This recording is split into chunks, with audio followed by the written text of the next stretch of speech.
Morning, y'all. Y'all.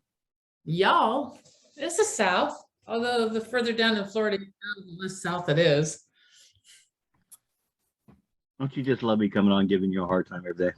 I do. It is the high point of my day. I'm just grateful I have coffee before this.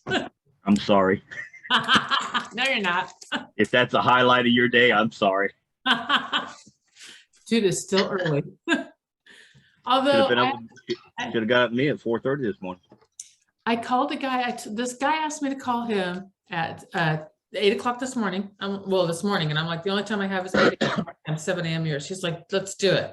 I call him up, and he's like, dude, it's so early, and I'm thinking, you told me to call you.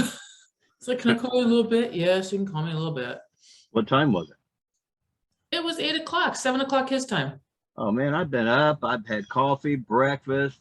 I've got my second cup. I've been to the gym, had a shower, and I'm out here working. The only thing we care about is that you had a shower. I care because sometimes it just can't handle it. So, yeah. No, I wake up every morning. I haven't set an alarm clock probably in 30 or 40 years. I use an alarm clock. I would get up before the alarm clock, but it is like my safety, and I didn't used to, but I'm back at using it again. But I just want the safety. Yep, I just tell myself I need to be up by a certain time, and I'm up before that. and then I am exactly. But yeah, remember, all my life I've gotten up early, whether I was working on the farm, construction, whatever. Early. I've always been early too. Okay, you guys, I want to do something really different today because it's Friday, and I'm going to ask your guys' permission, and then we're going to do it if everyone's cool with it. I would like to go a little bit deep today. You guys cool with that? I don't know. No. That's probably the most honest answer yet. Reserve the right to refuse to answer. Exactly. So the small group was just kind of cool. All right. So what I want to do is I want to dig into, no, I think I just want to do it. I just want to do it. All right. So I want you guys to think about a time in the past when you were a kid, and when you asked somebody for, like, you didn't know how to do something, whatever it was, you did not know how to do it, and you asked somebody for help, or people or whatever for help, and you didn't get it, or the help you got was the wrong help. So I want you kind of to think about that. Oh, that's easy. Does it have to be when we're a kid, or can it be when we're an agent? Well, it was really hard for me to go back as a kid. I can remember adult stuff, but kid stuff, I was like, So, Kathy, since yours was so easy, would you like to go? Sure. But it's not. It's kind of like I was 16. Does that count? Well, I was still stupid at 16. I don't know about you, but okay. Well, I was pretty responsible. So, but I bought my first car. Okay. And I knew that I wanted something small and good on gas, and that was, reliable. So I asked my dad to help me, and he said, yeah. He came and with me, and we picked out this little Corvair, and it was white with red seats. Cute. Okay, small, whatever. Mm-hmm. It was stick shift because that's what I wanted. And I didn't have very much experience driving a stick shift, so he drove it. I didn't. And I had to go pick it up in between, like at my lunchtime at work. So I left work, came to get it, and then drove back, stalling along the way. Mm-hmm. So I made it to work. I made it back home. The next morning, I went to go to school, and I made it out of our driveway into the stoplight, and it broke down. That was the beginning of it breaking down a lot, and it having a lot of issues with it, like the gas gauge didn't work, the antenna, which was important. Music is important for a kid. There wasn't one. It was they had something rigged up. There was a whole bunch of things, and it broke down all the time. My dad's response to that was, you need to know the responsibility of a car. my boyfriend's father saved my butt so much because he knew about cars, but he was working on it all the time. And that was my dad's Right. way to do it. Yep. Yep. Okay. So that's a perfect example. So the kind of help you were looking for was somebody who would give me good guidance and help me with an area that I wasn't knowledgeable about at all. And the kind of help you got instead was? In my opinion, my dad didn't really know anything about cars and didn't want to say that he didn't know anything about cars. And so just went along and then used it as it was a responsibility excuse. Perfect. Okay, for those of you who just joined, what we're doing is I asked permission if we go a little bit deep today. I promise it has a really good outcome. You guys will like this. So the question is to think of a time when you were in the past, when you were a kid and you asked for help and you either didn't get it or you got the wrong kind of help. And if anybody else wants to share and is brave enough like Kathy to share, that's cool. Does anyone else want to share? I can see Bree's like wheels going.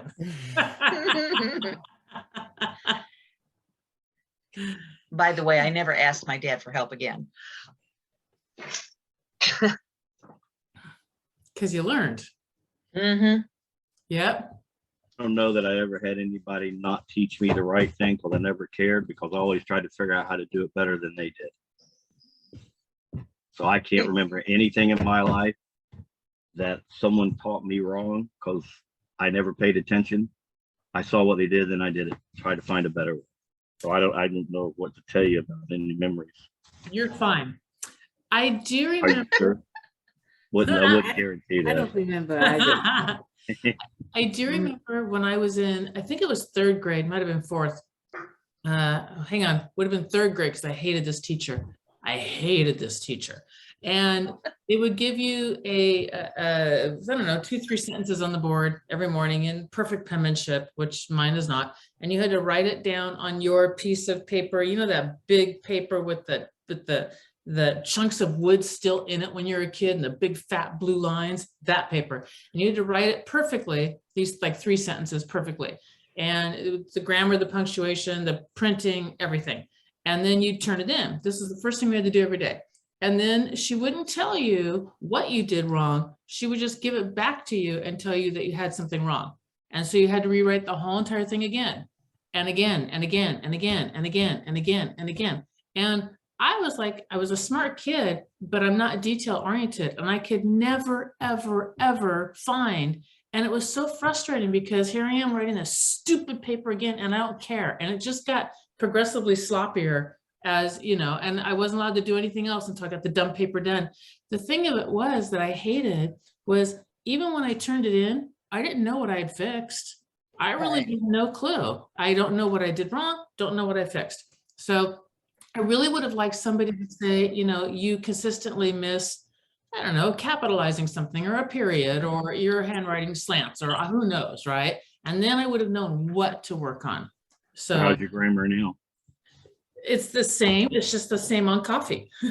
Did you rewrite that paper? Now I know how to get you. Boom. Does anyone else want to share anything? Michael, check out the chat box. That's the question we're asking. Me? Wrong, Michael, not Ussery, Dunlap. Swear to God, I'm going by last names. I had a Michael Reams and a Michael Remy and a Michael something else that began with an R all in one office at one point.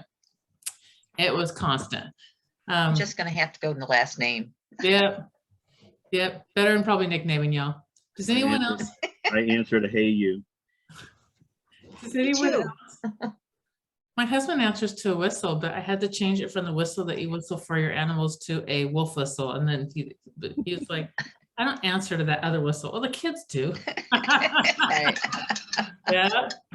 So, all right. Does anyone else have one that they want to share? No, I don't have any. I don't remember. Okay, totally fine. All right. Yeah.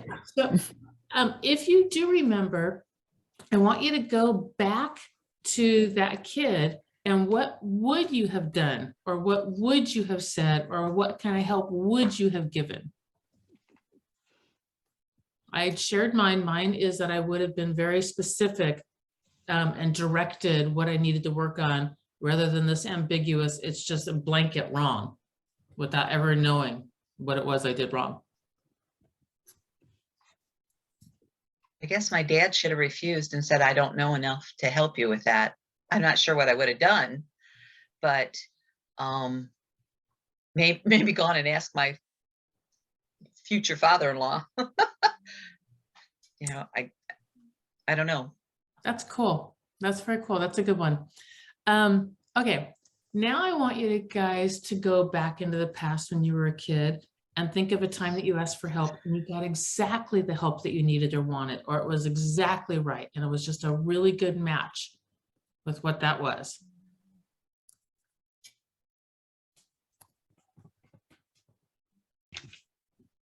Now I get to go to Ussery's description and Betty's. Most of the time I knew and I figured it out and I learned it on my own. You know, so I don't remember any of that. Maybe a little bit. My great grandmother gardened flowers and she helped to teach me that, but I didn't ask for it and I love it. But, you know, I helped her with that a little bit and then it went a whole different way. And I started doing gardening and selling seeds and cards and all kinds of stuff. That's very cool. Does anyone have anything going back where they asked for help or they needed help and someone said, this here, do this? I want to share something. Do This it. question really touched deep. And I wanted to, I mean, I come from a very loving family. My mom, my dad, I gotta say. But well, I moved to the United States when my parents were in their early 40s. I was 10 years old. I don't remember honestly asking for any help ever. And not that maybe I just don't remember it. I get, you know, I'm going back to the other question. I'm moving forward. But yeah, I think I needed help with my brother because he was my challenge in my life.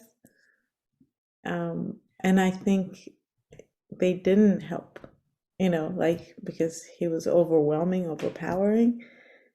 And so I think I just learned to do a lot of things just on my own and figure it out. Or if I couldn't figure it out, I would just let it go. You know, back then we didn't have Google, so Google is my best friend, you know.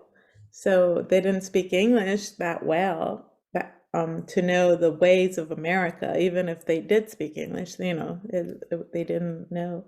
So yeah. And then when I asked for help, when I grew up older, my cousins were there, my dad was there. I mean, they were always trying to help. It wasn't like they didn't help and they were abandoning, you know, but they just sometimes didn't know. So I figured things out on my own. That's it. Thank you for sharing. That is really, really good. I really appreciate that. For someone who came over, for the little girl who came over when she was 10 years old, you sure have no accent. Yeah. Where did you come from? Iran. Iran. Oh. You must have worked very, very hard as a kid.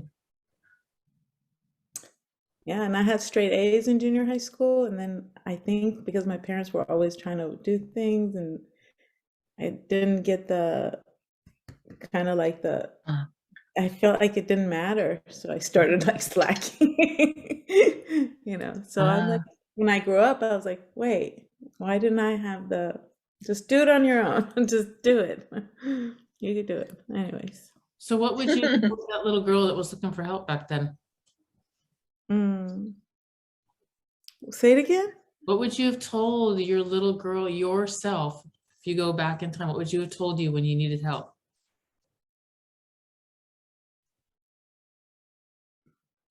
Come back to me. All right. So Does anyone else have anything that they want to share? And then we'll go into the last part of this.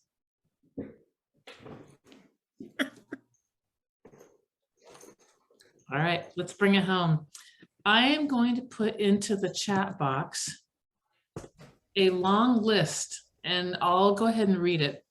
What? Oh, hang on. Yeah, it's in there. Okay. So what these things, when you go back and look at times when you asked for help and didn't get it, and then times when you did get help, or it was the right help, or how you figured things out, what you're doing is learning or have learned what it is that motivates you, teaches you, inspires you, encourages you, uplifts you to go ahead and accomplish and go do things. And when you look at different ways that people are motivated, it really runs the gamut. I mean, when I started to put together stuff on this list, I was like, I kind of deep dove into some different areas and gathered together a bunch of stuff. Acquiring things. My husband's very motivated because he collects autographs, and he collects some other stuff, movie props and costumes and all kinds of things. But he is very motivated because he goes on the hunt. And he like one time when we were first dating, Target had these silver letters of the alphabet, and you could spell things out. I don't know if you guys remember those or not, but my husband went on a, I swear to God, 5-state hunt for some alphabet that we could not find anywhere. And I'm like, just let it go. I'll spell different words. But to this day, he bought everything the store had. I had this huge box filled with these silver letters. So acquiring can be what motivates you. Competition. I don't know about you all. I'm extraordinarily motivated by competition, which I try and keep quiet, because if we're playing a game, I'm going to kick your butt. I will send you back to go. I will kill you 18 times. I'm going to win the game. I just am. It's how I'm wired. Creating your own reality. Some people are motivated by that. Dares. That's always an interesting one. Are you motivated by somebody daring you? Exercise, movement. I got to go do this. I got to go do this physical cool thing. Fear. A lot of us think that we are not motivated by fear, but a lot of us are. And the same with down a little bit lower on this list, there's pleasure, pain. A lot of us think that we're motivated by pleasure versus motivated by avoiding pain. But if you look at most people are really motivated by avoiding pain, as evidenced by how fast will you run to, I don't know, the ice cream truck or some good thing, versus how quickly will you jerk your hand away from a burning stove. So there's an interesting thing there. I always thought that I was pleasure motivated, but no, turns out I avoid pain. That's how I'm wired. Food can motivate people. I know people that will drive like forever to go to some cool little restaurant someplace because they read about it on something. The greater good. There are people that are motivated by, this is for the good of like the greater good of society, and I'm idealistic and that's what I want to build and go and do. Having to learn the life lesson over. That's a big one. A lot of people have a thought process and belief system that if I don't get it right this time, I'm just going to have to do it over and over and over and over. And so I want to make sure I get it right. Help from friends. So you might be motivated by your friends gathering around and helping you. Honoring your heritage. That can be a very big one also. Idealism. This is the way it should be. And so that motivates me because I'm motivated by idealism. Justice kind of resides with this one also, by justice. Imagining the worst. That's another one that might, like if I'm trying to motivate myself, sometimes I'm like, what's the worst thing that could happen? Can I live with that? Yes, I can. Do I want to? No. But can I live with it? Yes. Independence. Michael Ussery. I want to be independent. I'm going to do it on my own. It's my gig. Lecturing. Some people are motivated by being lectured. I am not. That's my mother. It was this, and that never did a thing for me. Money, not really. I like what money can do, but it's not my thing. I like what it can do, and so I'll go after it because of what it can do. Opportunity for growth. That might be another big one. Organization. I know a lot of us will really want our world nice and organized and to operate correctly, so we'll work really hard to get it that direction. Pain-driven pleasure seeking, we talked about. Positive thinking. Power, that can motivate. I am a power freak also, love power, drawn, attracted to it, think it's awesome. Praise. praise motivates a lot of people, and I get a little of that for me personally too, but it's not my biggest one. Praying, a huge one for me. Repeating affirmations, I've definitely used that one also.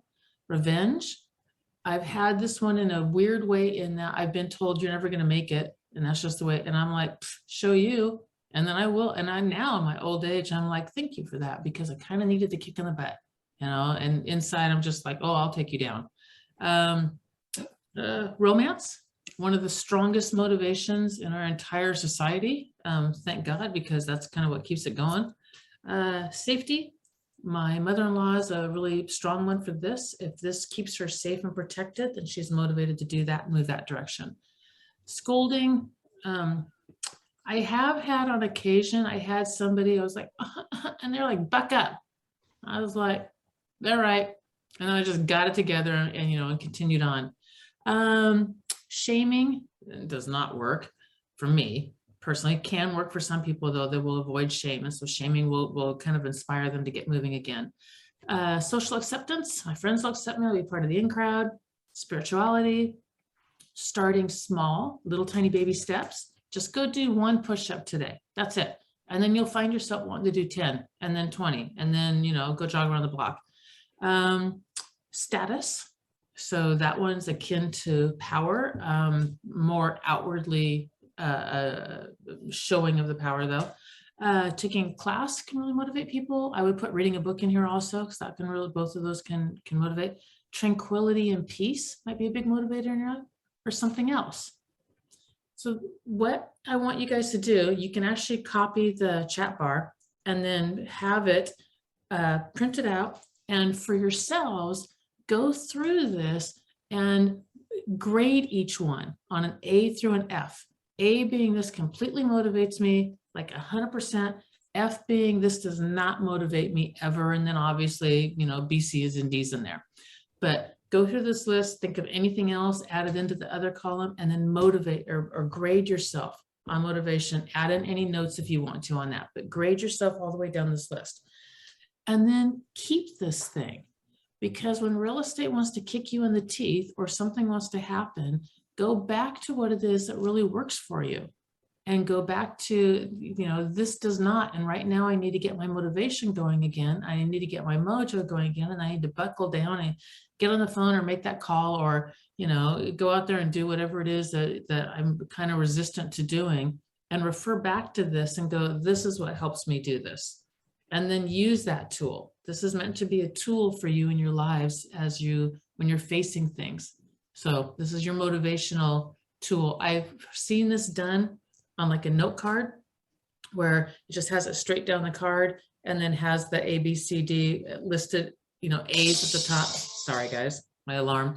A's at the top, you know, B's, C's, D's, F's. So when you're in a situation and you're like, I'm not getting fed right now and this is not working, maybe it's a reminder that, oh, well, this person's trying to do this and this does not work for me. No, that doesn't work for me. What I really need is this. Is this helpful at all? Cool. Thanks. Thanks so much. All right. I got 5 minutes left. I read this cool thing and I wanted to share it with you guys. And then hang on, I got to find my photos because that's where I saved it. Okay. I really thought this was kind of cool. This was somebody wrote down all the things that they learned from playing games, like video games, which I thought was kind of fun. And I thought that it related really good to real estate. So here we go. All the things he learned from playing games. If you're facing new challenges, obstacles, then you're going the right way. No one blames you if you have to check the map. Always come prepared. Everyone is worth talking to. Even if you don't get money for something, you always get experience. Explore. The places that are hardest to get to always have the best rewards. The best way to become someone's friend is to actually talk to them. If you want to be someone's friend faster, give them food. I like that one. Don't hold on to too much crap because you'll fill up your inventory. Don't be deterred if a challenge was too much for you. Go back, level up, increase your skill, try again. You don't learn anything if you get someone else to do it for you. Don't feel, hang on, am I there? Yep. Don't feel like you have to plow through the main story. The best content is sometimes on the side quests. Hang on, I lost my cane. There we go. If you've tried and failed 30 times, you probably missed something. Go back and look around. Never judge someone's skills solely on their achievements. You don't know how they got them. When you succeed after multiple failures, you feel so much more accomplished. Take full advantage of character customization. I like that one. And the last one, decisions rarely only affect you. Please choose wisely. I like this whole list. Much better than the last list you gave us and we have to grade. I can send it to you. I All love, right. yep, I love life lesson stuff. If you want some other good ones that really apply to real estate, and I will send this out. If you want life lessons that also apply to real estate, Julia Child's stuff is priceless. It's absolutely priceless. She's like, if you want to cook a chicken, whack the hell out of it and drink a glass of wine. And I'm like, that applies to real estate. Julia Child went to my college. Wow, that's cool. I actually got to go to the first restaurant that she ever cooked at over in the north of France. So Oh, nice. yeah, it was cool too. That was really cool. It was also right where Joan of Arc got killed. So there's that. Yep. All right, you guys, there's like a minute or two left. Anything that you guys want to add, subtract, talk about, share, whatever's. My motivations have changed as I have aged. As So you probably should. Yep. I am more collaborative than I used to be, by far more collaborative. And I'm also like nicer to myself than I used to be too, you know? Well, if y'all like motivational speeches, there's Goldcast, which has a lot of good motivational speeches. Gold Nice website. is Yep. great. I agree. There's a couple of like sports speeches and there's some other stuff that I adore. And I know someone that, oh my gosh, there was this little girl, I used to love her. She's standing on the countertop and her name's, I think, Jessica. And she's like, I love my family and I love this and I love that. And she's the cutest little thing ever. And she's just all full of motivating herself, standing in the mirror talking. And she's like this big, you know, it's a little teeny tiny thing, just going at it. So it's cool beans. Thanks, She's Michael. adorable. She talks about her hair, everything. Yes, yes, yep, Curly. Yeah. yep, she's cute. There was another little girl that talked about persistence, persistence, persistence, persistence. And I'm like, yep, you're cute too. You know? Dunlap, what was the name of the motivational talk you were talking about? I didn't catch it. Can you put it in the notes so I could? It's at Goalcast. Yeah, yeah, it's in the chat box. And by the way, you guys can always grab that chat box and copy and paste it too, so you've got it. Cool beans. All right, I'll get together the gamers list and I'll get that out to all y'all. Hang on one second. The easiest way for me to do this is take a picture of you guys. Come on, camera. Because once I do this, it goes over. Yay, there you go. Smiling faces, love it. All right, have a fabulous day and a great weekend. Oh, hang on, what day is it? Friday. It is Friday. And a great weekend. And go sell a house. Okay.